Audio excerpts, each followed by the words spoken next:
আজ ওসমান হাদির জানাজায় নতুন ইতিহাস তৈরি হয়ে গিয়েছে। ওসমান হাদির জানাজায় যত লক্ষ লক্ষ মানুষ হয়েছে, বাংলাদেশে আমার বিশ্বাস এই মুহূর্তে সর্বোচ্চ ক্ষমতাধর ডক্টর ইউনূস মারা গেল এত মানুষ হবে না।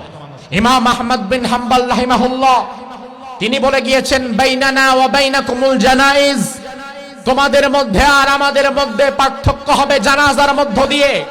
এই জন্য দেখা যায় এই জমিনে অনেক বড় বড় জালিম স্বৈরাচার বিদায় হয়ে গিয়েছে, যারা কয়েকদিনে ক্ষমতা পেয়ে জুলুম করেছে, স্বৈরাচার হয়ে গিয়েছিল, তাদের জানাজায় 10-12-15 জন লোক খুঁজে পাওয়া যায় নাই।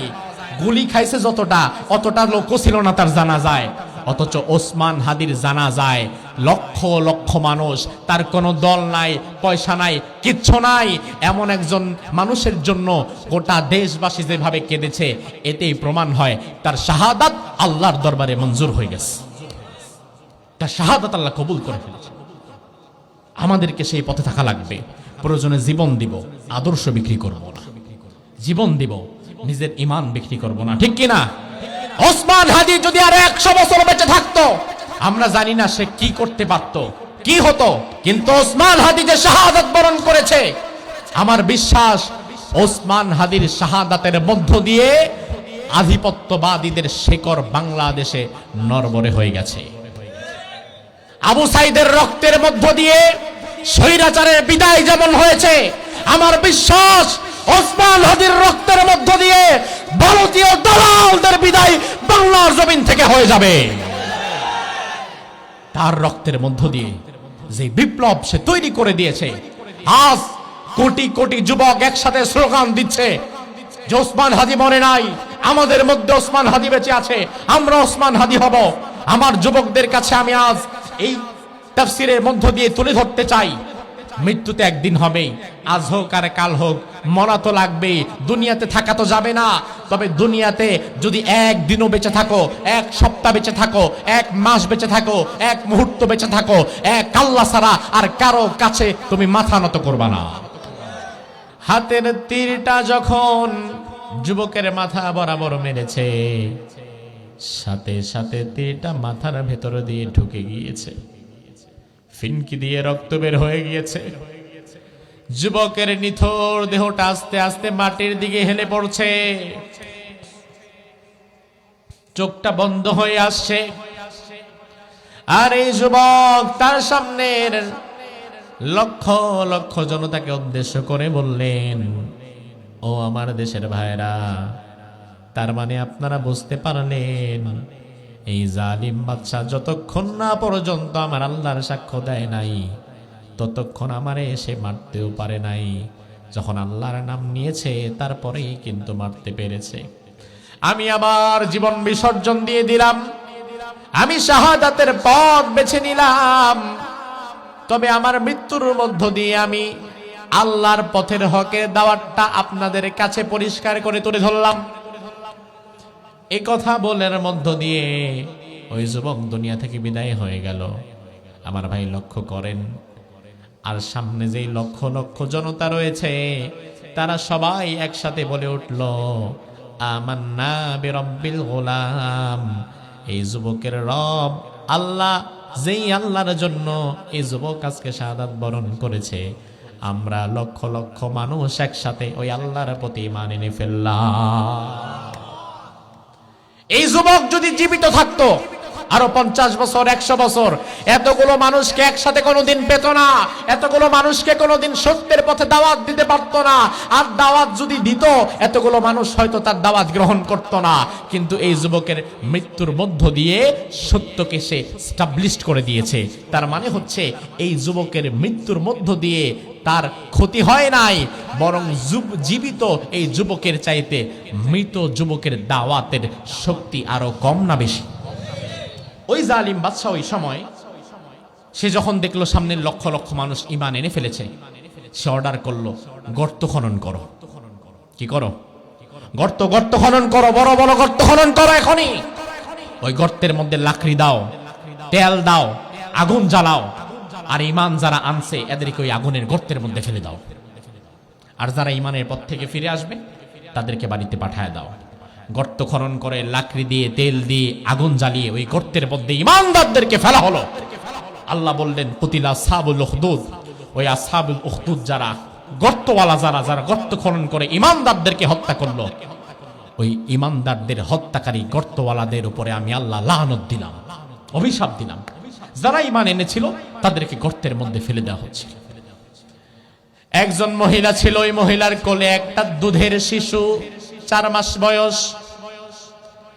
ওই মহিলা দুধের বাচ্চাটারে বুকে নিয়ে মনে মনে ভাবতেছে, আল্লাহ, আমার বাচ্চাটা যদি আজকে আমার কোলে না থাকতো, আমি ঈমান আনার কারণে এই গর্তে আগুনের মধ্যে আমিও ঝাঁপ দিতাম, ভয় পেতাম না। কিন্তু আমি তো মা, আমি নিজে মরে যাব, আমার আফসোস নাই, তবে আমার বাচ্চাটার কি হবে, এই চিন্তা করছিল। এমন সময় ওই বাচ্চার জবান আল্লাহ খুলে দেয়। ওই বাচ্চা তার মায়ের দিকে তাকায় বলে, মা রে, ইসবিরি ফাইন্নাকি আলাল হক। ও মা, তুমি ধৈর্য ধারণ করো, তার কারণ ঈমানের মধ্যে থাকার মধ্যেই সফলতা রয়েছে। এটাই একমাত্র হকের পথ, এটাই একমাত্র সঠিক পথ। সুবহানাল্লাহ। ওই মা তার বাচ্চাকে নিয়ে আগুনের মধ্যে পড়ে গেল। আমার ভাই, এই বুরুজের এই ঘটনা থেকে, আসহাবুল উখদুদের ইতিহাস থেকে আমরা শিখলাম, কখনো কখনো বেঁচে থাকার চাইতে মরে যাওয়ার মাধ্যমে সফলতার দ্বার প্রান্ত খুলে যায়। কাফের মুরতাদ, কাফের বেঈমানদের জন্য মৃত্যু মানেই শেষ, আর কিচ্ছু নাই। আর ঈমানদারের জন্য তো মৃত্যু মানে শেষ না, মৃত্যু মানে নতুন আরেকটা জগতের নতুন দ্বার উন্মুক্ত হয়ে যায়। আজ যেই যুবকের লাশ দাফন করা হলো, শহীদ ওসমান হাদি, এই যুবকের জীবনের নানান জায়গা থেকে আসহাবুল উখদুদের ওই যুবকের ইতিহাসের মিল খুঁজে পাওয়া যায়। ওসমান হাদি যেমন জীবন দিয়েছে, কল্লা দিয়েছে, আল্লাহ দেয় নাই, ইনসাফের পক্ষে লড়াই করেছে, অসত্যের কাছে বিক্রি হয়ে যায় নাই। সূরাতুল বুরুজে আল্লাহ তাআলা এমন এক যুবকের ইতিহাস তুলে ধরেছেন, যেই যুবক তার জীবনটা পর্যন্ত দিয়ে দিয়েছে দুনিয়াতে বেঁচে থাকতে আল্লাহ ছাড়া আর কারো সামনে মাথা নত করে নাই। ও আমার যুব সমাজ, মাইকের আওয়াজ তোমাদের যাদের কানে যাচ্ছে, কোন জায়গায় বসে কোন কথা শুনছো জানি না, তবে চোখটা বন্ধ করে একবার ভাবো, তুমিও যুবক, ওসমান হাদিও যুবক। তুমি তোমার যৌবনটা কাটাচ্ছ হেলায় খেলায়, তুমি তোমার যৌবন কাটাচ্ছ নেশা পানি আর নারীর নেশায়। এভাবে করে তোমার যদি 1000 বছর হায়াত পাও, ওই 1000 বছরের হায়াতের কোনো দাম নাই। ওসমান হাদির মতো 1 ঘন্টা হায়াত পেলে ওটাই যথেষ্ট। আল্লাহ সুবহানাহু ওয়া তাআলা আসহাবুল উখদুদের এক বিস্ময়কর যুবকের ইতিহাস সূরাতুল বুরুজের মধ্যে তুলে ধরেছেন। সুবহানাল্লাহ। বিশ্বনবী হাদিসের মধ্যে এই পুরো ইতিহাসটা বললেন। রাসূল বলেন, কানা রাজুলুন ফী মান কানা ক্বাবলাকুম ওয়া কানা লাহু সাহির। প্রাচীনকালে এক ব্যক্তি ছিল, ওই ব্যক্তি সাধারণ নয়, ওই ব্যক্তি ছিল একটি রাজ্যের প্রেসিডেন্ট। ইতিহাস বলে ওই রাজ্যটা হচ্ছে বর্তমান ইয়েমেন। কোন দেশ? নাম শুনছেন তো? ইয়েমেন। রাসূলের জন্মের 50 বছর আগের ঘটনা। রাসূলের জন্মের 50 বছর আগে ওই ইয়েমেনে তৎকালীন জালিম যে বাদশা ছিল, এই বাদশা ছিল ইহুদি। কি ছিল? ইহুদি। ওই বাদশা জোরপূর্বক মানুষের উপরে জুলুম করত এবং জুলুমের দ্বারা সে মানুষের জবান বন্ধ করে রাখত। আর সে তার এই জালিমের রাম রাজত্বকে টিকিয়ে রাখার জন্য বেশ কিছু জাদুকর নিয়োগ করেছিল। জাদুবিদ্যার মাধ্যমে সে তার এই রাজত্বকে কন্ট্রোল করত। বিশেষত যুবকেরা মনোযোগ দাও। জাদুবিদ্যার মাধ্যমে সে তার রাজত্বকে কন্ট্রোল করত, কারণ জাদুবিদ্যা হচ্ছে একটা মিছে মোহ। যেটা দেখা যাচ্ছে সরাসরি, এটা বাস্তব না। জাদুকরেরা আপনার সামনে পানির গ্লাস রে জগ বানায় ফেলবে, জগ রে মগ বানায় ফেলবে, মগ রে সাপ বানায় ফেলবে, সাপরে আবার বেজি বানায় ফেলবে, বেজিরে আবার হরিণ বানায় ফেলবে। এই যে সে জাদুগুলো দেখাচ্ছে, এই সবটা হচ্ছে চোখের ধোঁকা, আসলে বাস্তবতা নাই। বাংলাদেশে একজন বড় জাদুকর আছে, নাম জুয়েল আইস, নাম শুনছেন? জুয়েল আইস জীবিত মানুষের হাত কাইটা আবার জোড়া লাগায় দেয় জাদুর মাধ্যমে। আপনি টেলিভিশনের স্ক্রিনে দেখে অবাক হয়ে যাবেন। আসলে এই টোটালটা হচ্ছে চোখের মিথ্যে প্রতারণা, চোখের একটা মিথ্যে প্রতারণার ফাঁদ। তার কারণ জাদুকররা যদি আসলে হাত কাইটা জোড়া লাগাই দিতে পারতো, তাহলে পৃথিবীতে ডাক্তারদের কোনো খাওয়াই থাকতো না। জাদুকররা মানুষ মাইরে আবার বাঁচাই দিতে পারত, কথা ঠিক কিনা? কিন্তু এটা তো জাদুকররা পারে না। জাদুকর নিজে অসুস্থ হইলে তারও তো ডাক্তারের কাছে যাওয়া লাগে। আমার ভাই, প্রাচীন যুগের সেই জালিম বাদশা, তার রাজত্ব কন্ট্রোল করত জাদুবিদ্যা দিয়ে। বর্তমান জামানায় যে সকল জালিমেরা রাজ্য শাসন করে, দেশ চালায়, দেশ পরিচালনা করে, তাদের কাছে হয়তো জাদুকর নাই মানুষকে ধোঁকা দেওয়ার জন্য। তবে বর্তমান জামানার জালিম রাজাদের কাছে, জালিম প্রেসিডেন্টদের কাছে, জালিম প্রধানমন্ত্রীদের কাছে রয়েছে এক শ্রেণীর পদলেহী দালাল মিডিয়া।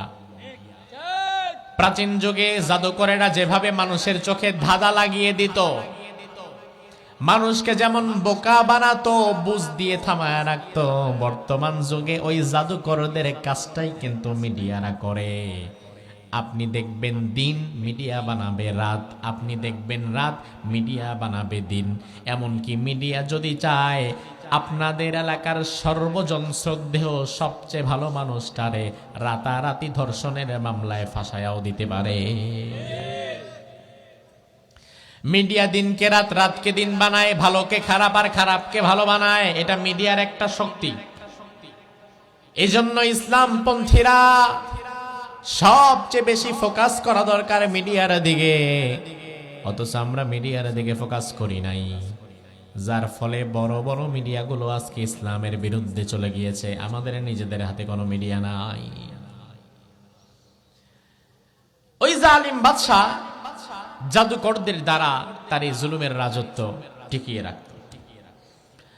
সবচেয়ে বড় জালিম যে, সবচেয়ে বড় জাদুকর যে, ওই জাদুকর একদিন বুড়ো হয়ে গেল। কারণ যতই জাদুকর হোক আর যতই জাদুবাজি করুক, দিন শেষে বয়স হইলে তো মৃত্যুবরণ করাই লাগবে। বৃদ্ধ বয়সে সে বাদশাকে বলল,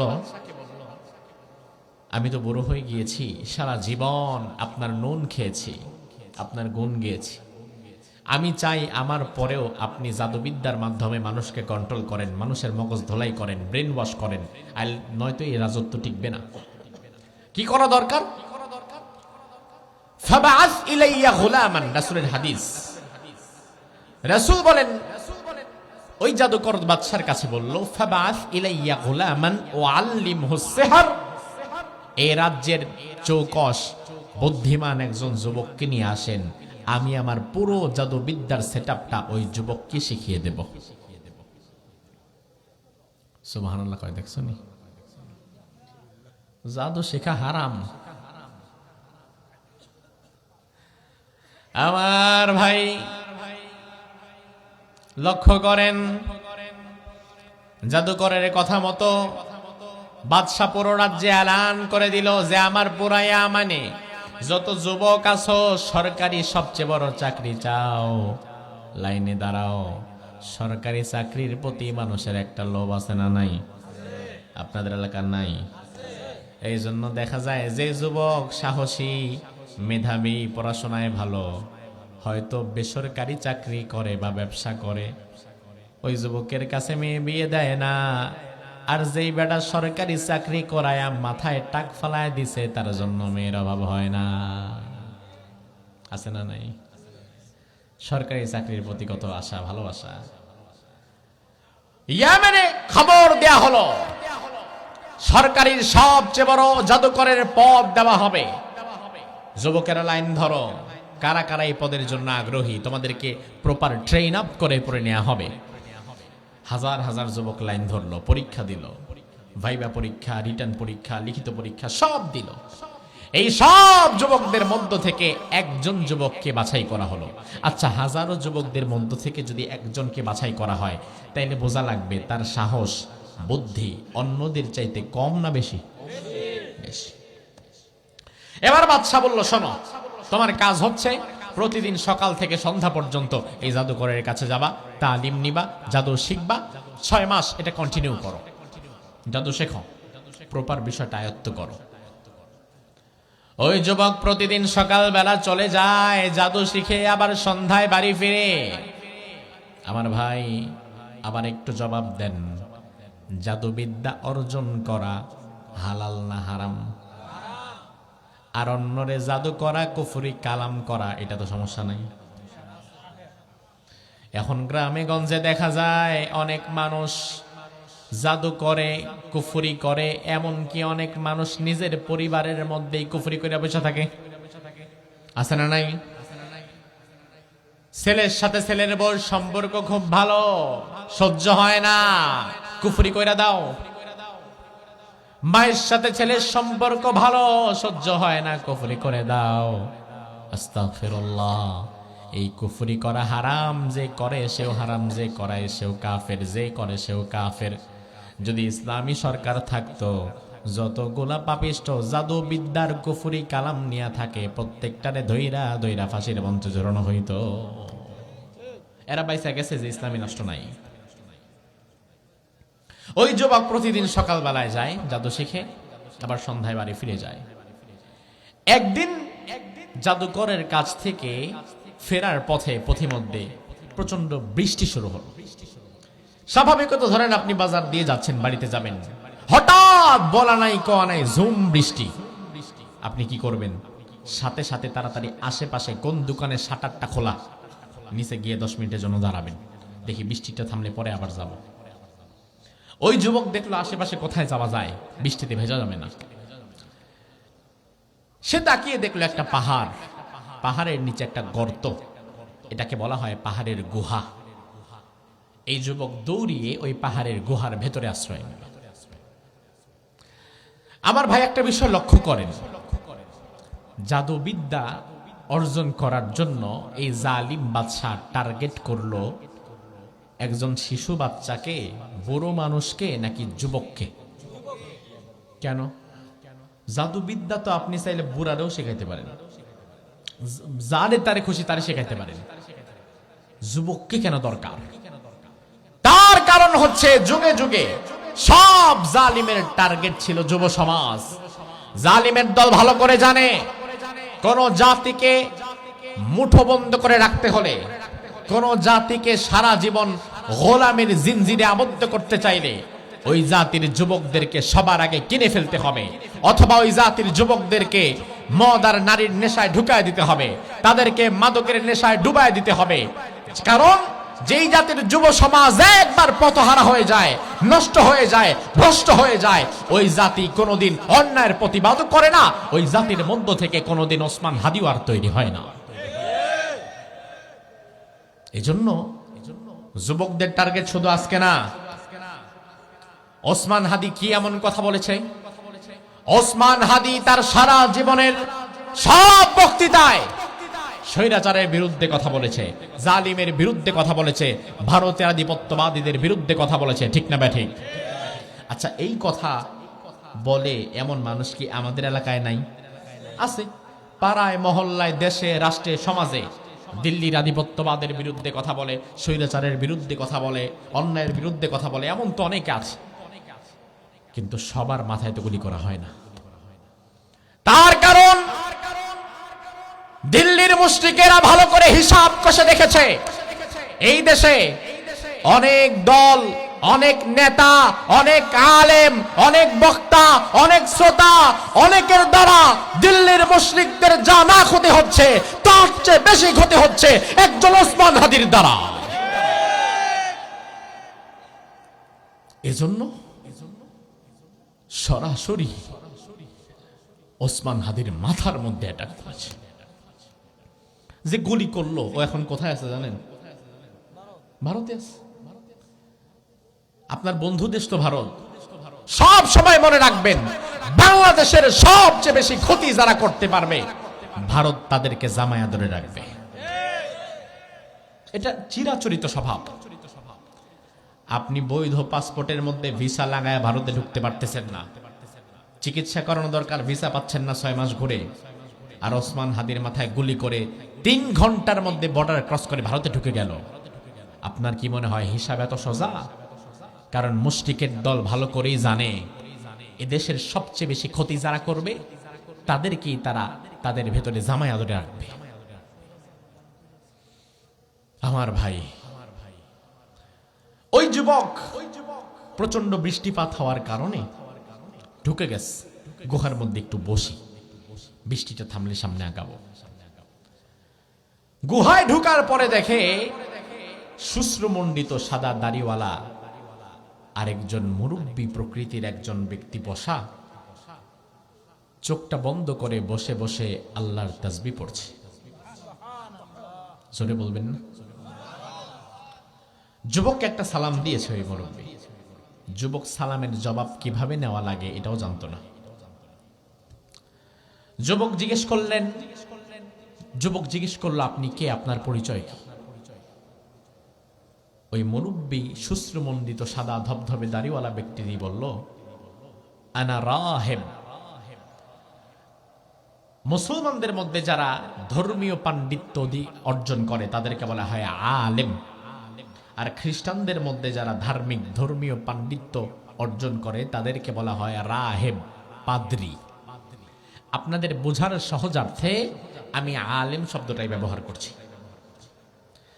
তিনি বললেন, আমি একজন খ্রিস্ট ধর্মের আলেম।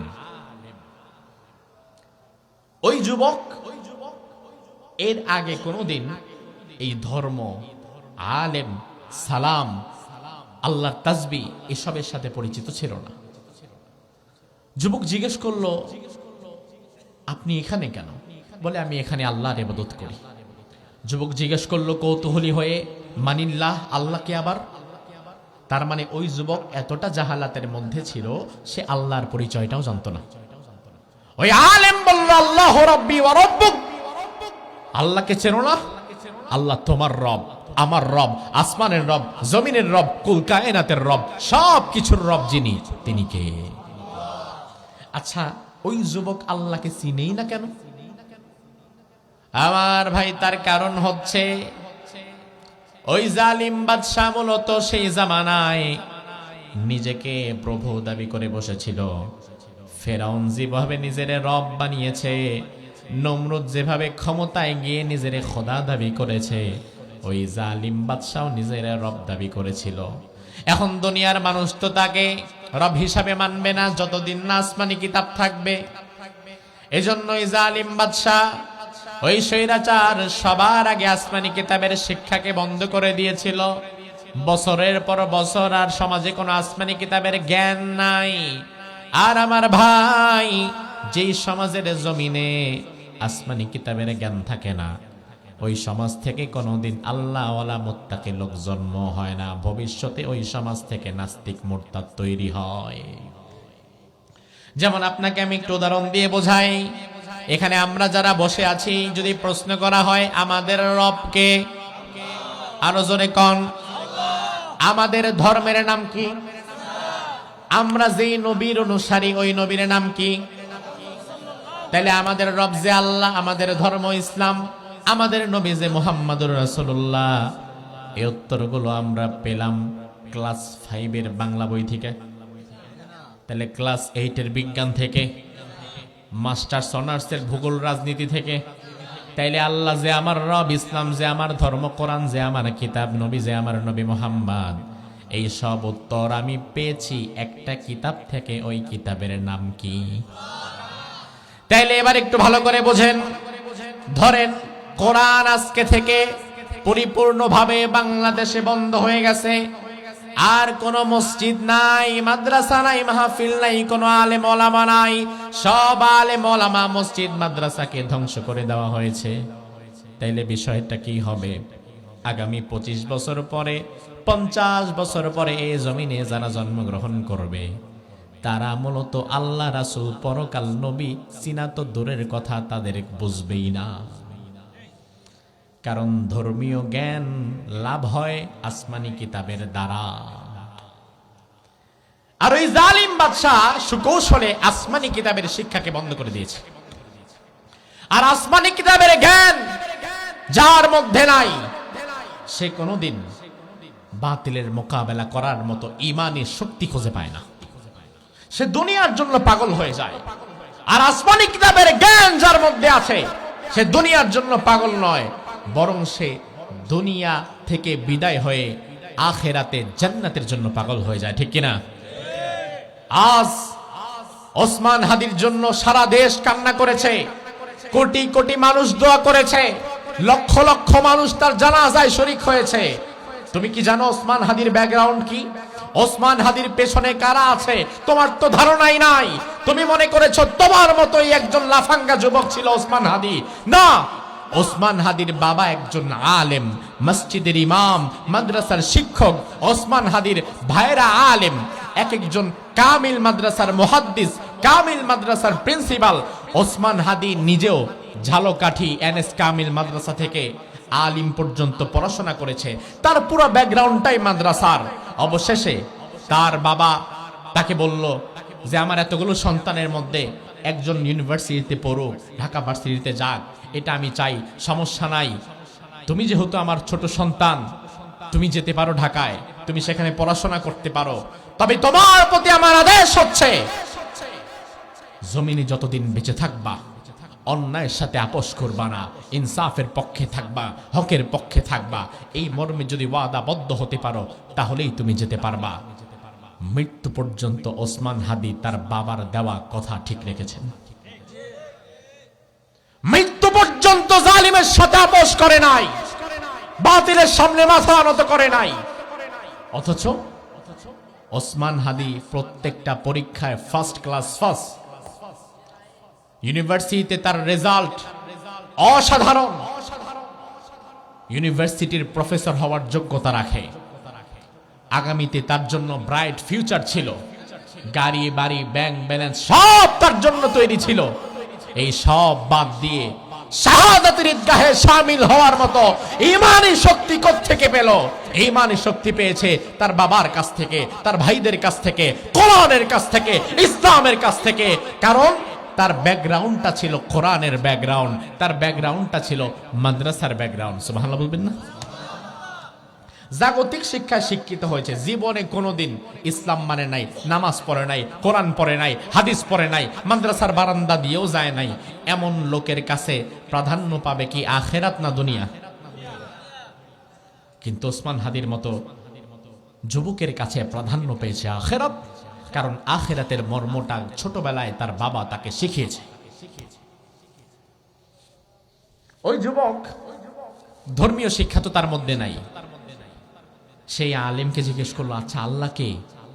আলেম বলল, আল্লাহ আমার রব, আল্লাহ তোমার রব, আল্লাহ সবার রব, সবার সৃষ্টিকর্তা আল্লাহ।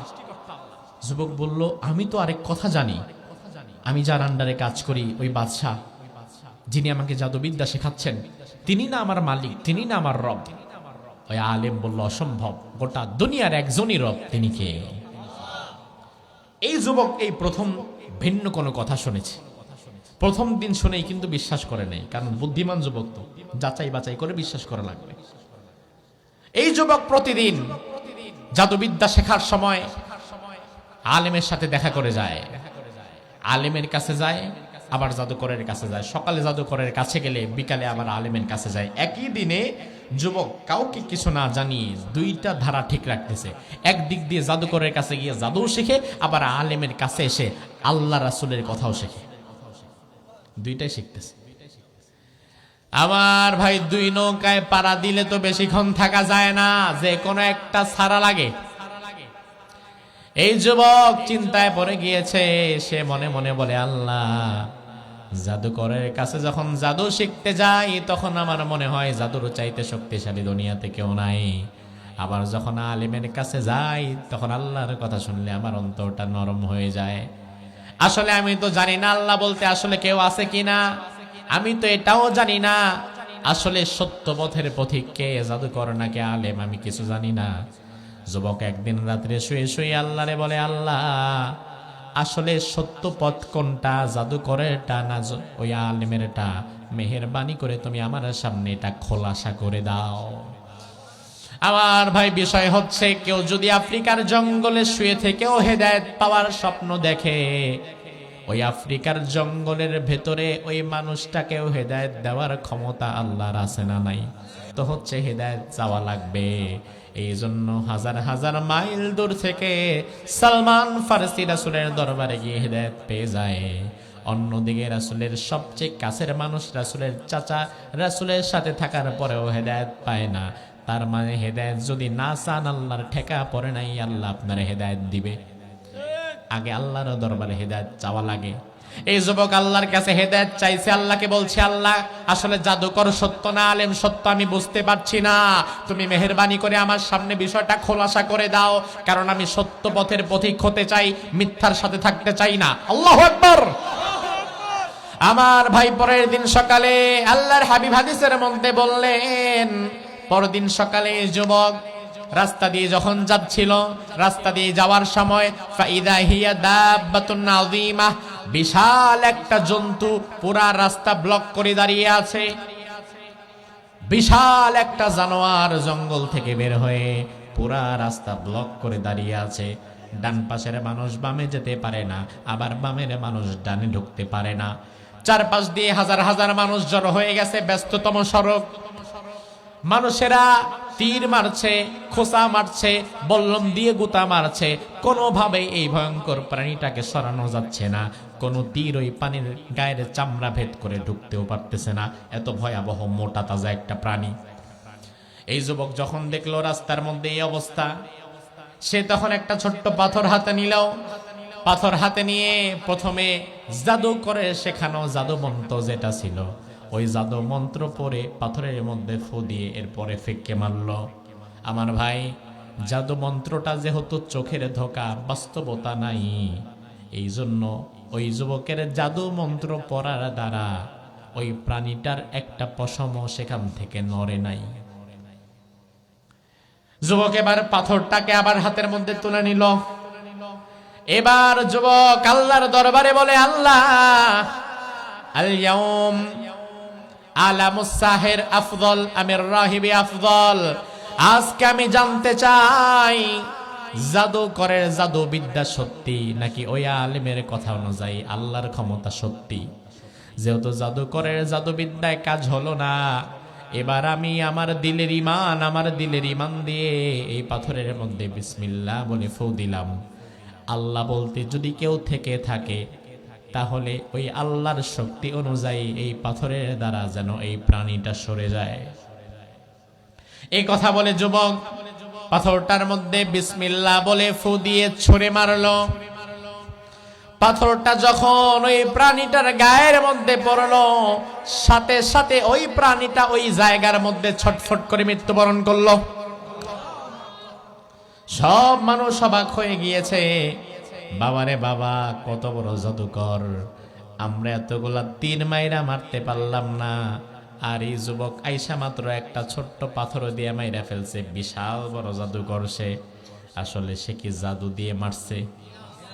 শক্তিকার, ক্ষমতাকার। আর আশেপাশে যেহেতু জাদুকর ছাড়া আর কেউ নাই, এই জন্য যাই হোক না কেন মানুষ এটা জাদু বলে চালায় দেয়। যুবক এই দিন আর জাদু বিদ্যা শেখার জন্য যায় নাই। যুবক দৌড়ায় ওই আলেমের কাছে চলে গিয়েছে। আলেমের কাছে যাওয়ার পরে আলেমকে বিস্তারিত ঘটনা খুলে বলেছে।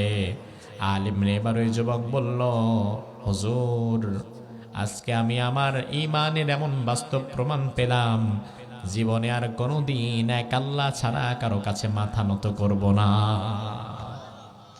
সারা জীবন আমি ঈমানের পথে অটল থাকবো হুজুর।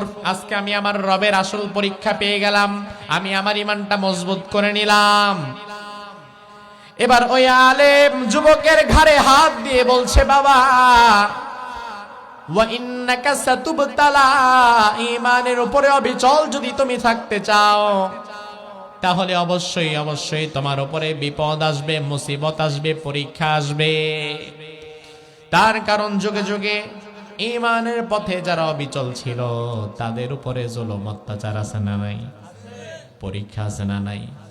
আল্লাহর হাবিব হাদিসের মধ্যে বললেন, আশাদ্দুন নাসি বালাআন আল আমবিয়া সুম্মাল আমসালু ফাল আমসাল ইউবতালার রাজুলু আলা হাসাবি দীনিহি। এই জমিনে সবচেয়ে কঠিন পরীক্ষা ছিল নবীদের। কাদের? এরপরে সাহাবীদের। কাদের? হাদিসটা যদি এই জায়গায় শেষ হয়ে যাইতো তাহলে আমরা বেঁচে যেতাম, কারণ এখন নবীও নাই, সাহাবীও নাই। কিন্তু আমার ভাই, হাদিস তো শেষ হয় নাই। আল্লাহর হাবিব বললেন, সুম্মাল আমসালু ফাল আমসাল ইউবতালার রাজুলু আলা হাসাবি দীনিহি। এই পরীক্ষার ধারা চলতেই থাকবে, চলতেই থাকবে। দুনিয়াতে ইনসাফের পক্ষে, ন্যায়ের পক্ষে, সত্যের পক্ষে, নবী রাসূলদের পক্ষে যারা থাকবে, কিয়ামত পর্যন্ত তাদের উপরে এই পরীক্ষা আসতেই থাকবে। ওই পরীক্ষা এখনো আছে না নাই?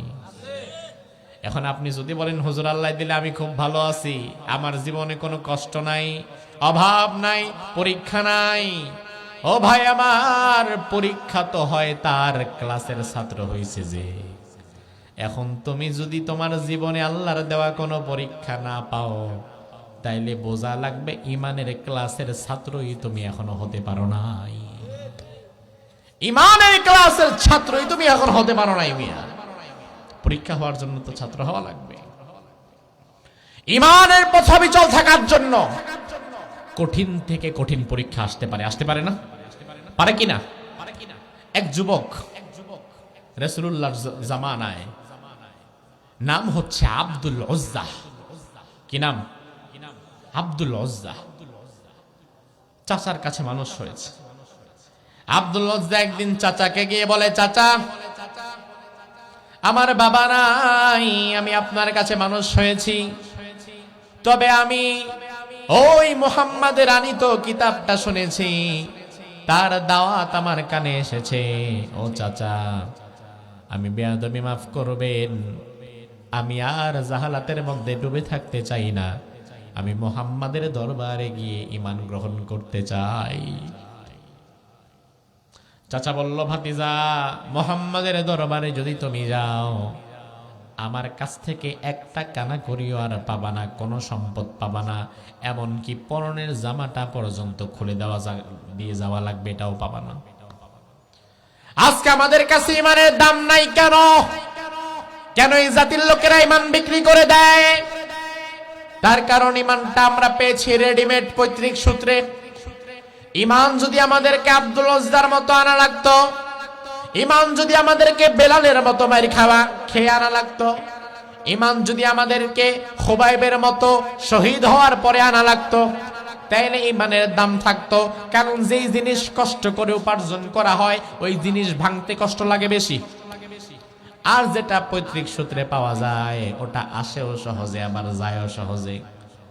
আব্দুল উজ্জা তার পরন থেকে জামা কাপড় খুলে উলঙ্গ করে তাকে ছেড়ে দেওয়া হলো। আব্দুল উজ্জা রাস্তা থেকে ছেঁড়া একটা কম্বল জড়িয়ে গায়ের মধ্যে রাসূলুল্লাহর দরবারে হাজির হলো। আল্লাহর হাবিব আব্দুল উজ্জাকে দেখে বললেন, কে যুবক তুমি, তোমার নাম কি? ওই যুবক বলল, আমার নাম আব্দুল উজ্জা, আমি শুধু আপনার কাছে এসেছি, ঈমান এনেছি এই কারণে আমার পরিবার থেকে আমার জামা কাপড় পর্যন্ত আনতে দেয় নাই। জমিনে এখন আমার থাকার মতো আর কোনো জায়গা নাই, আমাকে সহযোগিতা করার মতো আর কেউ নাই। আমার ভাই, যার কেউ নাই তার কিন্তু একজন ঠিকই আছে। কে? কে? যার কেউ নাই তার আল্লাহ ঠিকই আছে। আর মাল্লাহুল মাওলা ফালাহুল কুল, আল্লাহ যার আছে দুনিয়ার তার কিছু আর দরকার কিছু দরকার নাই। আমরা মনে করি আমি মরে গেলে আমার পরিবারের কি হবে, আমি মরে গেলে আমার প্রতিষ্ঠানের কি হবে, আমি মরে গেলে অমুকের কি হবে, তমুকের কি হবে। আরে কিচ্ছু হবে না। তোমাকে ছাড়াও তোমার পরিবার, তোমার প্রতিষ্ঠানকে আল্লাহ চালায় নিতে পারে। তুমি এত ইম্পর্টেন্ট না দুনিয়ার জন্য। আমরা নিজেদেরকে যতটা ইম্পর্টেন্ট ভাবি, দুনিয়ার জন্য আসলে আমরা ততটা ইম্পর্টেন্ট না। এই যে ওসমান হাদি মারা গেল, ওসমান হাদির একটা বাচ্চা আছে, বয়স মাত্র 8 মাস। কয় মাস? ওসমান হাদি তার একটা বক্তৃতায় বলল, আমি যে এই পথে হাঁটা শুরু করেছি, ইনসাফের পক্ষে দাঁড়িয়েছি, কথা বলেছি, আধিপত্যবাদীদের বিরুদ্ধে দাঁড়িয়েছি, জালিমের বিরুদ্ধে দাঁড়িয়েছি। আমি জানি শাহাদাতের মৃত্যু আমার একদিন হবে, আমি বেশি দিন বাঁচব না, মৃত্যুর জন্য আমি প্রস্তুত, আমি পরোয়া করি না। তবে আমার 8 মাস বয়সী যে ছোট্ট বাচ্চা, আমার বাচ্চাটারে দেখে নাই কিনা। তবে আমার বাচ্চাটা, আমাকে যদি হত্যা করে ফেলা হয়, জুলুমের বিরুদ্ধে অবস্থান নেওয়ার কারণে আমার সন্তানও বড় হয়ে জালিমের বিরুদ্ধে অবস্থান নেবে, আমি সেই দোয়াই করি। কি ঈমান, কি তাকওয়া! এমনি এমনি আল্লাহ তাকে কবুল করে না। আমার ভাই, ওই যুবক, তাকে বলা হলো তোমার উপরে পরীক্ষা আসবে, যদি তুমি ঈমানের উপরে অবিচল থাকতে চাও। দেখেন পরীক্ষা আসে কিভাবে। এই যুবক যে রাস্তার মধ্যে ছোট্ট একটা পাথর দিয়ে বিশাল প্রাণী হত্যা করে ফেলেছে, এটা কি গোপনে না প্রকাশ্যে? বাকি হাজার হাজার মানুষ দেখছে না। এখন তারা তো যুবককে বিশাল বড় আল্লাহর ওলি, ফুলের কলি মনে করা শুরু করছে। যে এত বড় প্রাণীকে একটা ছোট্ট পাথর দিয়ে যদি হত্যা করতে পারে, এটা তো বিশাল বড় আল্লাহর ওলি রে, যা দোয়া করবে তাই কবুল হবে। রাসূল হাদিসের মধ্যে বলেন, ওয়াকানাল নাস ইউবরিউল আকমাহা ওয়াল আবরাস। ওই জামানায় মানুষের 2টা রোগ বেশি হইতো। কয়টা রোগ? আমাদের জামানায় আমাদের মানুষদের অনেক রোগ আছে না বেশি? বাংলাদেশের কমন 2-1টা রোগ বলেন তো। সর্দি কাশি আপনার আছে? ডায়াবেটিস? হ্যাঁ, অধিকাংশ বাংলাদেশীদের কিছু থাকার না থাক গ্যাস্ট্রিকটা আছে না? এই জন্য ঘরে ঘরে কিছু পান আর না পান, বাজার সদাই না পাইলেও গ্যাস্ট্রিকের ট্যাবলেট পাইবেন। ডায়াবেটিস আছে। ওই জামানায় 2টা রোগ ছিল বেশি, একটা হচ্ছে কুষ্ঠ রোগ, আর আরেকটা হচ্ছে জন্মান্ধ, সুস্থ মানুষ অন্ধ হয়ে গেছে, আরেকটা কুষ্ঠ রোগ। কুষ্ঠরোগীর আর জন্মান্ধরা এই যুবকরে বিশাল বড় জাদুকর মনে করে লাইন ধরছে যে তুমি আমাদের চোখটা ভালো করে দাও, কুষ্ঠরোগটা ভালো করে দাও, বিনিময়ে যা চাইবা তাই দিব। যুবক বলল, ইন্নী লা আশফি আহাদান ইন্নামা ইয়াশফিল্লাহ, আমি তো সুস্থ করতে পারি না, সুস্থ করার মালিক কে?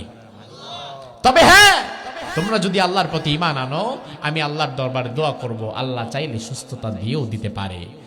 যুবকের কথা শুনে প্রাথমিকভাবে পরীক্ষা সুলভ একদল মানুষ, তারা বলল, আচ্ছা ঠিক আছে, আমরা আল্লাহর প্রতি ঈমান আনলাম, আমরা আল্লাহ ছাড়া কারো কাছে যাব না, কারো কাছে মাথা নত করব না। যুবক এবার আল্লাহকে বলে, আল্লাহ, তারা যেহেতু ঈমান এনেছে, সুস্থতার মালিক তুমি, তুমি সুস্থ করে দাও। তারা ঈমান আনার পরে যুবক যখন দোয়া করেছে, আল্লাহ তাআলার সাথে সাথে ওই জন্মান্ধদের চোখের দৃষ্টি ফিরিয়ে দিয়েছে। আমার ভাই, এবার একটু বুঝে থাকলে জবাব দেন, এই ঘটনার পরে যুবকের ঈমান কি আরো কমবে না বাড়বে? নরম হবে না শক্ত হবে? কারণ সে আল্লাহর পরিচয় আরো স্পষ্ট ভাবে পেয়ে গিয়েছে। এবার 1 কান 2 কান হতে হতে এই যুবকের খবরও চলে গেছে ওই জালিম বাদশার দরবারের একজন মন্ত্রীর কাছে। কোন জায়গার পানি কোন জায়গায় যায় দেখেন। আর যে মন্ত্রীর কাছে যুবকের কথা চলে গিয়েছে, ওই মন্ত্রী আবার ছিল অন্ধ, চোখে দেখে না। এবার ওই মন্ত্রী রাতের বেলায় বিশাল বড় স্বর্ণ মুদ্রার বক্স নিয়ে যুবকের ঘরে হাজির হয়েছে। যুবকের দরবারে এসে বলছে, তুমি যদি আমার চোখের দৃষ্টি ফিরে দিতে পারো, যা আনছি সব তোমার। যুবক আগের মতোই বলল, ইন্নামা লা আশফি আহাদান ইন্নামা ইয়াশফিল্লাহ, সুস্থ করতে তো আমি পারবো না, সুস্থ করার মালিক কে? তবে হ্যাঁ, ঈমান যদি আপনি আনেন, আমি আল্লাহর দরবারে দোয়া করব, আল্লাহ চাইলে সুস্থ করে দিতে পারে। এই কথা বলার পরে ওই বাদশার দরবারের মন্ত্রী বলল, আমি আল্লাহর প্রতি ঈমান আনলাম, আল্লাহ ছাড়া আর কোনোদিন আমি কাউকে রব হিসাবে মানব না। এবার যুবক আল্লাহর দরবারে দোয়া করলো, সাথে সাথে আল্লাহ তাআলা ওই মন্ত্রীর চোখের দৃষ্টিশক্তিটাও ফিরিয়ে দিলেন। এবার পরের দিন ওই জালিম বাদশার রাজদরবারে সবাই বসা, ওই মন্ত্রীও বসে। বাদশা তাকিয়ে অবাক হয়ে গেল, আরে বাবা রে বাবা, তোমার না চোখ ছিল না? মান রদ্দা আলাইকা বসরাক, রাসূলের হাদিসের শব্দ হচ্ছে, কি ব্যাপার, তোমার চোখ ফিরায় দিল কে? তোমার না চোখ ছিল না? ওই মন্ত্রী জবাব দিল, রব্বি আল্লাহ, চোখ ফিরিয়ে দিয়েছে আমার রব আল্লাহ। সুবহানাল্লাহ কয় না? ওই জালিম বাদশা তো নিজেরই রব দাবি করে। এবার ওই বাদশা বলল, আল্লাহ মানে ওয়ালাকা রব্বুন গায়রি, আমি ছাড়া তোমার কি আর কোন ইলাহ আছে নাকি? আবার আমি না তোমার রব? ওই মন্ত্রী বলল, সারা জীবন আপনার কাছে থাকছি, পড়ছি, খাইছি, কি হয়েছে? কিছুই তো হয় নাই। এমন আল্লাহ সন্ধান পাইছি, ঈমান আনার সাথে সাথে চোখের দৃষ্টিশক্তি ফিরে এসেছে, আমি মৃত্যু পর্যন্ত আমার ঈমানের পথে আমি চল থাকবো। সুবহানাল্লাহ। আচ্ছা, এই কথা না? তো আল্লাহ যে তোমার রব আর তোমার দৃষ্টিশক্তি যে ফিরে আসছে, এই সব কিছুর পেছনে কে আছে বলো তো? ওই মন্ত্রী বলল, কেন, যে যুবকরে আপনি জাদু শিখতে পাঠাইছিলেন টাকা দিয়ে, ওই যুবক। বাদশা চিন্তা করলো, সে এত অল্প সময়ে এত বড় জাদু শিখলো কেমনি? এই চোখ ভালো করে কেমনি? এই জাদু তো আসল জাদুকরও পারে না। ডেকে আনো তাকে। রাজদরবারে যুবককে ডেকে আনা হলো। এবার বাদশা বলল, আমি তোমার কাজে খুশি হয়েছি, তুমি বিশাল জাদুকর হয়ে গেছো অল্প সময়, এখন মানুষের চোখটাকে ভালো করে দিতে পারো, যাক। সে বলল, বাদশা, আসলে আমি আমার নিজের কোনো কারামতিতে চোখ ভালো করি নাই, তোমার জাদুবিদ্যার দ্বারা একটা প্রাণীর পশমত নড়ে নাই। আমি আমার রব আল্লাহর প্রতি ঈমান এনেছি, সেই আল্লাহ সুবহানাহু ওয়া তাআলা সকলের দৃষ্টিশক্তি ফিরিয়ে দিয়েছেন। বাদশা এবার চিন্তায় পড়ে গেল, এই জাতির মাঝে আমি আসমানি কিতাবের জ্ঞান অর্জন বন্ধ করেছি, বহু বছর হয়ে গেছে, তাহলে এই যে বলতেছে আল্লাহ, ঈমান, আখিরাত, পরকাল, এইগুলা কে শিখাইলো তাদেরকে? শিখানোর তো কেউ নাই, শিখানোটাকে? যুবকরে বলল, আচ্ছা, আল্লাহ যে তোমার রব, আল্লাহ যে সবার সৃষ্টিকর্তা, এগুলা কোত্থেকে জানছো বলো তো? যুবক বলল, ওই পাহাড়ের নিচে একটা গুহায় একজন আলেমের বসবাস, সেই আলেমের কাছ থেকে আমরা আমাদের প্রকৃত রবের সন্ধান ফিরে পেয়েছি। বাদশা এবার ওই আলেমকে ধরে আনলো রাজদরবারে, ধরে এনে বলল, বহু বছর আগে আমি আসমানি কিতাবের শিক্ষা বন্ধ করেছিলাম, সব আসমানি কিতাবের আলেমদেরকে হত্যা করেছিলাম, তুমি ছিলে কোন জায়গায়? আর এত বছর পরে আবার নতুন করে পেছ লাগাইতেছো? ওই আলেম বলল, আল্লাহ তাআলা আমাকে হেফাজত করেছেন, আর বহু বছর পরে আমার থেকে এই যুবকের মাধ্যমে এই জাতিকে আল্লাহ তাআলা আবারও সচেতনতার দিকে নিয়ে আসছেন। এবার বাদশা বলল, এই আলেমকে বলা হলো, ইরজি আন দীনিক, তুমি তোমার দিন থেকে ফিরে আসো, তুমি তোমার আইডিওলজি থেকে ফিরে আসো, তোমার আদর্শ থেকে ফিরে আসো, সত্যের পথ থেকে ফিরে আসো। ওই আলেম বলল, কখনোই নয়, প্রয়োজনে জীবন দিব তবে ঈমান দিব না, প্রয়োজনে কল্লা দিব তবে আল্লাহ দিব না। সুবহানাল্লাহ। আল্লাহর হাবিব হাদিসের মধ্যে বললেন, ফাদা বিল মিশার, ওই আলেমকে রাজ দরবারে দাঁড় করায়া করাত আনা হলো, বিশাল করাত। করাত এনে বলা হলো, তুমি যদি এখন আল্লাহর পথ থেকে ফিরে না আসো, তবে তোমার মাথাটা করাত দিয়ে 2 খণ্ড করে ফেলা হবে। ওই আলেম বলল, কোনো সমস্যা নাই, আল্লাহর পথে টিকে থাকার জন্য যদি শহীদ হওয়া লাগে, শহীদ হওয়ার জন্য আমি প্রস্তুত আছি। আমার ভাই, আমরা মনে করি শাহাদাতের মৃত্যুটা ভয়ঙ্কর। ও ভাই আমার, শাহাদাতের মৃত্যু ভয়ঙ্কর নয়। আপনার মনে হতে পারে শাহাদাতের মৃত্যু মানে আমারে মেরে ফেলা হচ্ছে, মাথার মধ্যে ওসমান হাদিকে গুলি করা হয়েছে, প্রচন্ড ব্যথায় যন্ত্রণায় হয়তো কাতরিয়েছে, ছটফট করেছে।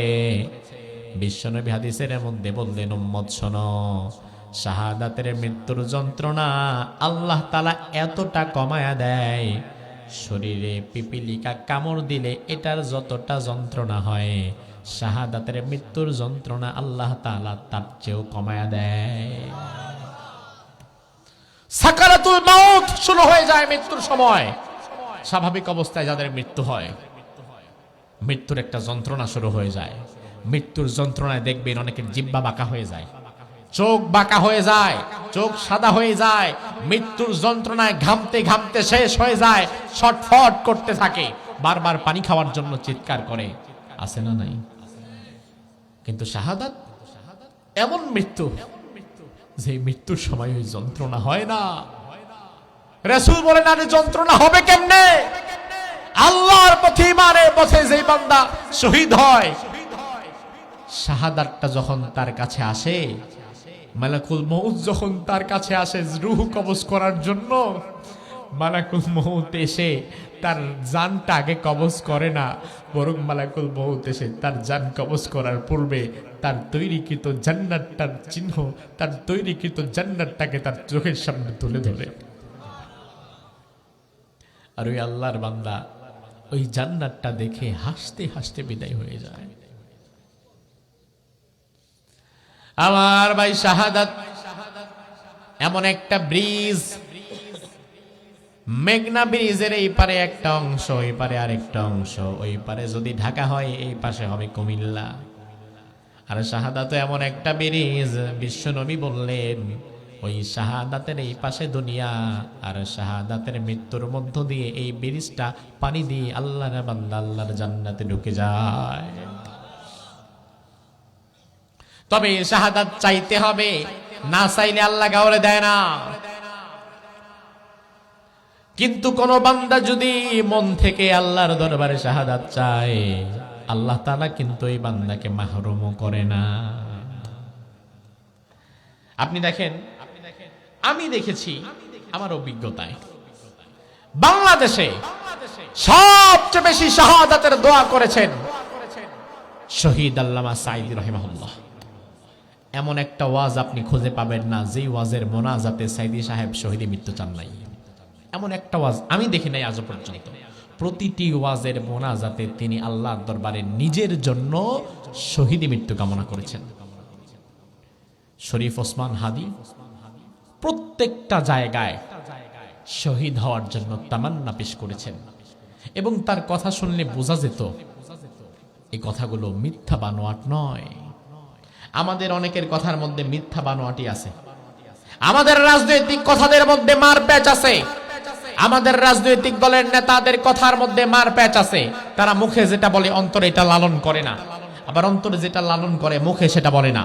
কিন্তু ওসমান হাদির মতো তরুণ ঈমান দীপ্ত যুবকেরা, যাদের কথা শুনলে বোঝা যেত তাদের মুখের সাথে তাদের অন্তরের পরিপূর্ণ মিল আছে, মুখের কথা আর অন্তরের কথা তাদের অমিল নাই। ঠিক কি না?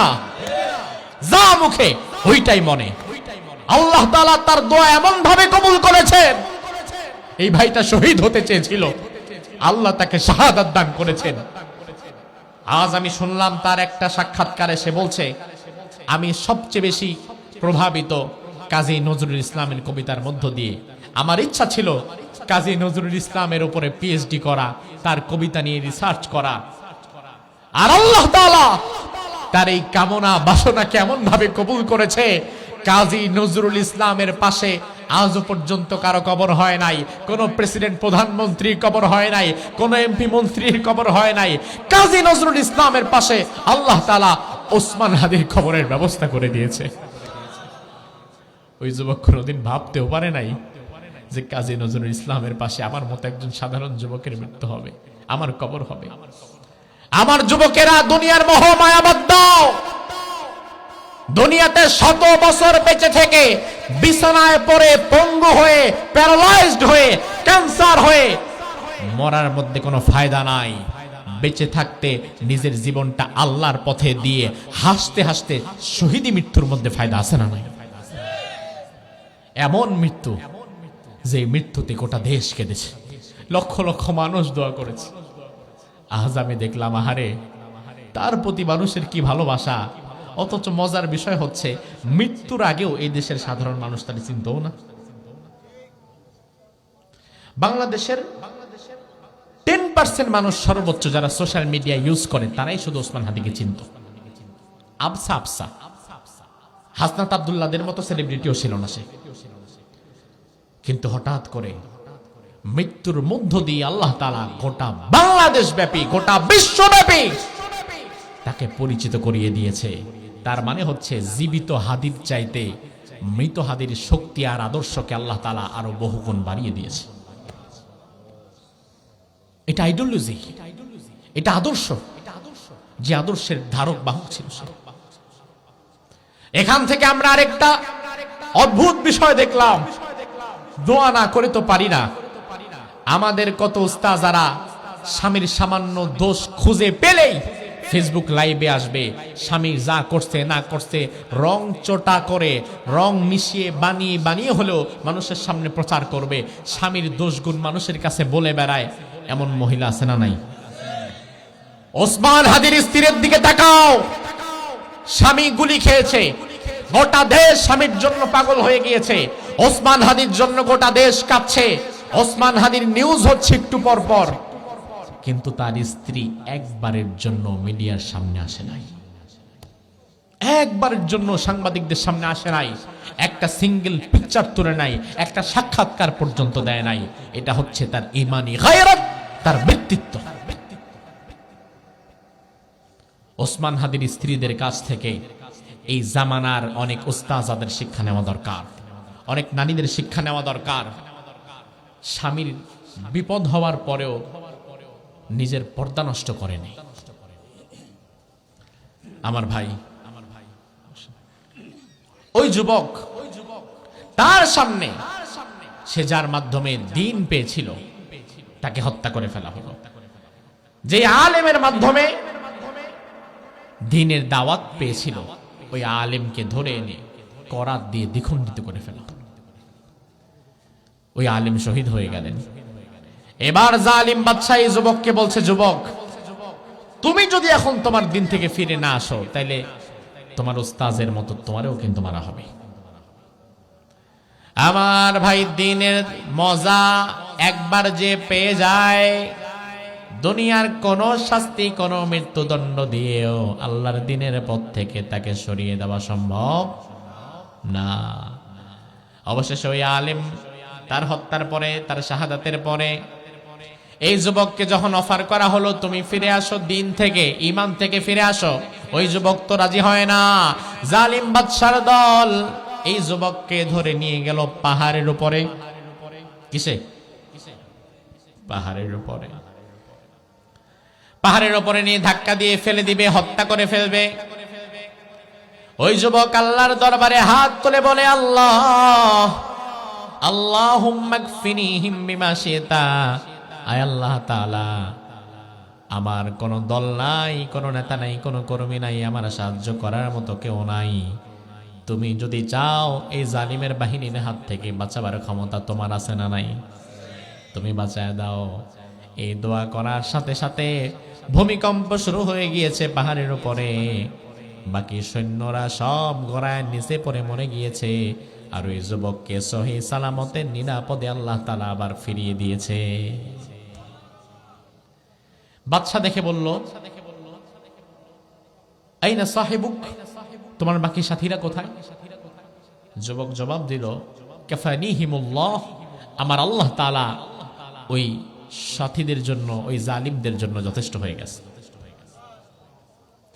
বাদশা আবার আরেকটা ফোর্স ডাকলো, এই তোমরা আসো, এবার পাহাড়ে না, সমুদ্রে নিয়ে যাও। ইযহাবু বিহি ইলাল বাহর, সমুদ্রে নিয়ে যাও, সমুদ্রের মাঝখানে প্রচন্ড ঢেউয়ের মধ্যে তারে ফেলে দিবা। যদি ঈমান ছাড়ে তাইলে নিয়ে আসবা, আর নয়তো ফেলে দিবা। সমুদ্রের মধ্যে নিয়ে যাওয়া হয়েছে, ধাক্কা দিয়ে ফেলে দিবে সমুদ্রে। আল্লাহর দরবারে হাত তুলে বলে, আল্লাহ, আল্লাহুম্মা কফিনিহিম বিমা শিত। আয় রব, এই জালিমদের বিরুদ্ধে তুমি আমাকে যেভাবে সহযোগিতা করার করে দাও। সাথে সাথে আল্লাহ তাআলা সুনামি আর ঘূর্ণিঝড় দিয়ে দিলেন সমুদ্রের মধ্যে। নৌযানটা ভেঙে তছনছ হয়ে গেল, সব জালিমের দল মরে শেষ হয়ে গেল, সলিল সমাধি হয়ে গেল। এই যুবককে আল্লাহ তাআলা নিরাপদে আবার পারে উঠায় দিলেন। বাদশা দেখে বলে, কি ব্যাপার, এখনো তুমি মরো নাই? বলে, না, কাফানিহিমুল্লাহ, তাদের জন্য আমার রব যথেষ্ট হয়ে গেছে, আর আমার জন্য আমার রব যথেষ্ট হয়ে গেছে। জালিম বাদশা বলল, আচ্ছা তোমারে কি আমি কোনোভাবেই মারতে পারবো না? কারণ তুমি যুবক, দিনে দাওয়াত পেয়েছো, আর তোমাকে যদি হত্যা করা না যায় তাহলে গোটা সমাজের মধ্যে এই সত্যের দাওয়াতটা পৌঁছে যাবে, এটা আমি কোনোদিন হতে দিব না, তোমারে হত্যা করাই লাগবে আমার। যুবক বলল, আমাকে হত্যা করতেই চান? বলে, হ্যাঁ চাই। যুবক বলছে, যদি আমাকে হত্যা করতে চান তাইলে আমার মতো করে করা লাগবে, নিজের মৃত্যুর ফাঁদ নিজে পেতে দিচ্ছি। যুবক বলছে, যদি আমাকে হত্যা করতে চান আগামী কয়েকদিন পরে বিশাল এক জনসভা ডাকেন, রাজ্যের লক্ষ লক্ষ মানুষকে সেখানে একত্রিত করেন, এমন একটা মঞ্চ বানান, ওই মঞ্চে কেউ থাকবে না, শুধু আপনি আর আমি, আর লক্ষ লক্ষ মানুষ থাকবে মঞ্চের সামনে। বাদশা বলল, তারপরে আপনি হাতের মধ্যে, তারপরে আমি কিছু কথা বলবো মঞ্চে দাঁড়িয়ে, আমার কথা শেষ হওয়ার পরে আপনি হাতের মধ্যে একটা তীর নিবেন, তীর নিয়ে বিসমিল্লাহে রব্বিল গোলাম, আল্লাহর নামে, এই যুবকের প্রভুর আল্লাহর নামে আমি হত্যা করছি, এই কথা বলে তীরটা নিক্ষেপ করবেন, তাহলে আমি শহীদ হয়ে যাব, মরে যাব, আমি আর থাকবো না। তবে হ্যাঁ, বিসমিল্লাহ বলা ছাড়া, আল্লাহর নাম নেওয়া ছাড়া আমাকে আপনি মারতেও পারবেন না। এখন মানা তো লাগবে, কি আর করা। বিশাল জনসভার আয়োজন করা হলো, মঞ্চ বানানো হলো, সামনে লক্ষ লক্ষ মানুষকে আহ্বান করা হলো, জমায়েত হলো। ওই গণ জমায়েতের মধ্যখানে স্টেজের উপরে ওই জালিম বাদশা আর এই বিপ্লবী যুবক। যুবক তার কথা মতো প্রথমে তো ফ্লোরটা সে পেয়েছে, এবার সে লক্ষ লক্ষ জনতার সামনে বলছে, আমার প্রিয় ভাইয়েরা, আজকের পরে হয়তো আর আপনাদের সাথে আমার সাক্ষাৎ হবে না, তবে আমি আপনাদেরকে বলে দিয়ে যেতে চাই, আমাদের রব আল্লাহ, আমাদের সৃষ্টিকর্তা মালিক আল্লাহ, আল্লাহর পথে থাকা লাগবে, ইনসাফের পথে থাকা লাগবে, সত্যের পথে থাকা লাগবে। এই বাদশা, সে যে নিজেকে রব দাবি করে, এটা মিথ্যা কথা, আপনারা এই বাদশার কথা মানবেন না, আল্লাহর পথে ফিরে আসেন, আল্লাহর পথে থাকেন। এই কথাগুলো বলার মধ্য দিয়ে জালিম বাদশা চিন্তা করলো, না, কথা বেশি বাড়াবাড়ি হয়ে যাচ্ছে, তাড়াতাড়ি মেনে ফেলতে হবে। হাতের মধ্যে তীর নিয়েছে, যুবকের দিকে লক্ষ্য করে তীর ছুঁড়েছে। ওই তীরটা যুবকের মাথা পর্যন্ত গিয়ে নিচের দিকে পড়ে গেছে। জোরে বলবেন না? যুবক বলল, বাদশা, আমি আগেই বলেছি, শুধুমাত্র শক্তির পরীক্ষা দিয়ে তীর মারলে হবে না, বিসমিল্লাহ বলে মারা লাগবে। তুমি সাক্ষ্য দাও আল্লাহর নামে তুমি মারছো। বাদশা বলে, অসম্ভব, আমি যদি বিসমিল্লাহ বলি তাহলে হাজার হাজার মানুষ, লাখ লাখ মানুষ সবাই বুঝাই যাবে যে আমি আসলে কিচ্ছু না। বিসমিল্লাহ বলা মানে তো আমি আল্লাহ স্বীকৃতি দিয়ে দিলাম, আমি বিসমিল্লাহ বলবো না। আবার তীর মেরেছে, তীরটা আগের মতো গিয়ে আবার নিচের দিকে পড়ে গেছে। যুবক বলল, আমি আগেই বলেছি, আল্লাহর সাক্ষ্য দেওয়া ছাড়া আজকে তুমি আমাকে হত্যা করতে পারবে না। অবশেষে ওই জালিম বাদশা পারক হয়ে হাতের মধ্যে তীর নিয়ে বলল, বিসমিল্লাহ। কি বলল? কি বলল? আমার ভাই বিসমিল্লাহ বলে হাতের তীরটা যখন যুবকের মাথা বরাবর মেরেছে, সাথে সাথে তীরটা মাথার ভেতর দিয়ে ঢুকে গিয়েছে, ফিনকি দিয়ে রক্ত বের হয়ে গিয়েছে। যুবকের নিথর দেহটা আস্তে আস্তে মাটির দিকে হেলে পড়ছে, চোখটা বন্ধ হয়ে আসছে। আর এই যুবক তার সামনের লক্ষ লক্ষ জনতাকে উদ্দেশ্য করে বললেন, ও আমার দেশের ভাইরা, তার মানে আপনারা বুঝতে পারলেন, এই জালিম বাদশা যতক্ষণ না পর্যন্ত আমার আল্লাহর সাক্ষ্য দেয় নাই, ততক্ষণ আমারে এসে মারতেও পারে নাই। যখন আল্লাহর নাম নিয়েছে তারপরেই কিন্তু মারতে পেরেছে। আমি আমার জীবন বিসর্জন দিয়ে দিলাম, আমি শাহাদাতের পথ বেছে নিলাম, তবে আমার মৃত্যুর মধ্য দিয়ে আমি আল্লাহর পথের হকের দাওয়াতটা আপনাদের কাছে পরিষ্কার করে তুলে ধরলাম। এই কথা বলার মধ্য দিয়ে ওই যুবক দুনিয়া থেকে বিদায় হয়ে গেল। আমার ভাই লক্ষ্য করেন, আর সামনে যেই লক্ষ লক্ষ জনতা রয়েছে তারা সবাই একসাথে বলে উঠল, আমান্না বিরব্বিল গোলাম। এই যুবকের রব আল্লাহ, যেই আল্লাহর জন্য এই যুবক আজকে শাহাদাত বরণ করেছে, আমরা লক্ষ লক্ষ মানুষ একসাথে ওই আল্লাহর প্রতি ঈমান এনে ফেললাম। এই যুবক যদি জীবিত থাকতো আরো 50 বছর 100 বছর, এতগুলো মানুষকে একসাথে কোনোদিন পেত না, এতগুলো মানুষকে কোনোদিন সত্যের পথে দাওয়াত দিতে পারত না। আর দাওয়াত যদি দিত, এতগুলো মানুষ হয়তো তার দাওয়াত গ্রহণ করত না। কিন্তু এই যুবকের মৃত্যুর মধ্য দিয়ে সত্যকে সে স্টাবলিশড করে দিয়েছে। তার মানে হচ্ছে এই যুবকের মৃত্যুর মধ্য দিয়ে তার ক্ষতি হয় নাই, বরং জীবিত এই যুবকের চাইতে মৃত যুবকের দাওয়াতের শক্তি আরো কম না বেশি? এজন্যই ওসমান হাদি যদি আরো 100 বছর বেঁচে থাকতো, আমরা জানি না সে কি করতে পারত, কি হতো। কিন্তু ওসমান হাদি যে শাহাদাত বরণ করেছে, আমার বিশ্বাস ওসমান হাদির শাহাদাতের মধ্য দিয়ে আধিপত্যবাদীদের শেকড় বাংলাদেশে নড়বড়ে হয়ে গেছে। আমার ভাই 2024-এর আন্দোলনে গুলি খেয়েছিল বুক পেতে এক যুবক, নাম কি? আবু সাইদ।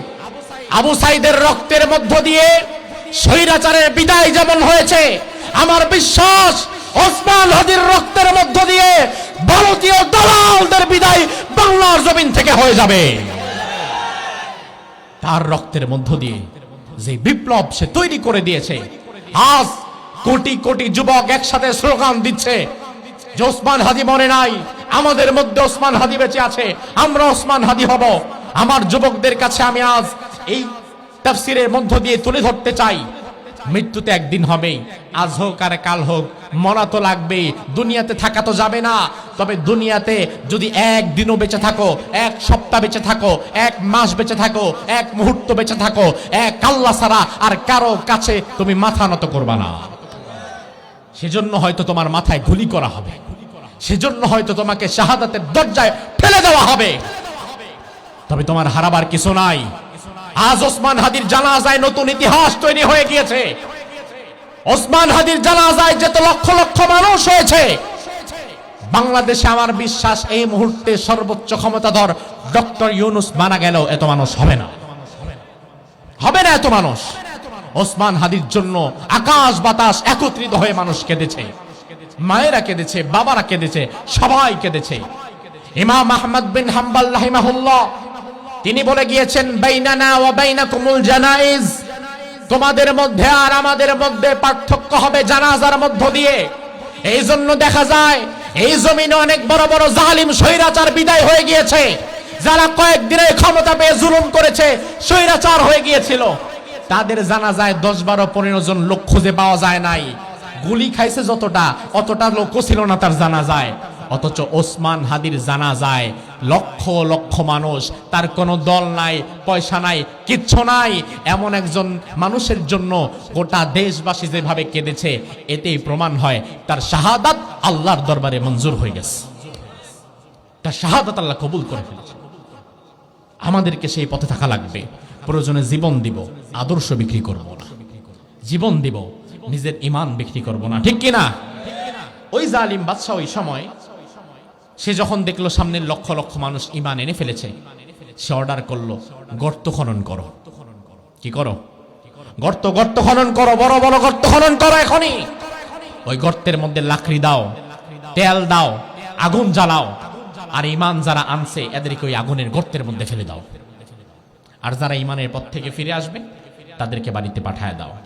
গর্ত খনন করে লাকড়ি দিয়ে, তেল দিয়ে, আগুন জ্বালিয়ে ওই গর্তের মধ্যে ঈমানদারদেরকে ফেলা হলো। আল্লাহ বললেন, কুতিলা আসহাবুল উখদুদ, ওই আসহাবুল উখদুদ যারা গর্তওয়ালা, যারা গর্ত খনন করে ঈমানদারদেরকে হত্যা করলো, ওই ঈমানদারদের হত্যাকারী গর্তওয়ালাদের উপরে আমি আল্লাহ লানত দিলাম, অভিশাপ দিলাম। যারা ঈমান এনেছিল তাদেরকে গর্তের মধ্যে ফেলে দেওয়া হচ্ছে। একজন মহিলা ছিল, ওই মহিলার কোলে একটা দুধের শিশু, 4 মাস বয়স। ওই মহিলা দুধের বাচ্চাটারে বুকে নিয়ে মনে মনে ভাবতেছে, আল্লাহ, আমার বাচ্চাটা যদি আজকে আমার কোলে না থাকতো, আমি ঈমান আনার কারণে এই গর্তে আগুনের মধ্যে আমিও ঝাঁপ দিতাম, ভয় পেতাম না। কিন্তু আমি তো মা, আমি নিজে মরে যাব, আমার আফসোস নাই, তবে আমার বাচ্চাটার কি হবে, এই চিন্তা করছিল। এমন সময় ওই বাচ্চার জবান আল্লাহ খুলে দেয়। ওই বাচ্চা তার মায়ের দিকে তাকায় বলে, মা রে, ইসবিরি ফাইন্নাকি আলাল হক। ও মা, তুমি ধৈর্য ধারণ করো, তার কারণ ঈমানের মধ্যে থাকার মধ্যেই সফলতা রয়েছে। এটাই একমাত্র হকের পথ, এটাই একমাত্র সঠিক পথ। সুবহানাল্লাহ। ওই মা তার বাচ্চাকে নিয়ে আগুনের মধ্যে পড়ে গেল। আমার ভাই, এই বুরুজের এই ঘটনা থেকে, আসহাবুল উখদুদের ইতিহাস থেকে আমরা শিখলাম, কখনো কখনো বেঁচে থাকার চাইতে মরে যাওয়ার মাধ্যমে সফলতার দ্বার প্রান্ত খুলে যায়। কাফের মুরতাদ, কাফের বেঈমানদের জন্য মৃত্যু মানেই শেষ, আর কিচ্ছু নাই। আর ইমানদারের জন্য তো মৃত্যু মানে শেষ না, মৃত্যু মানে নতুন আরেকটা জগতের নতুন দ্বার উন্মুক্ত হয়ে যায়।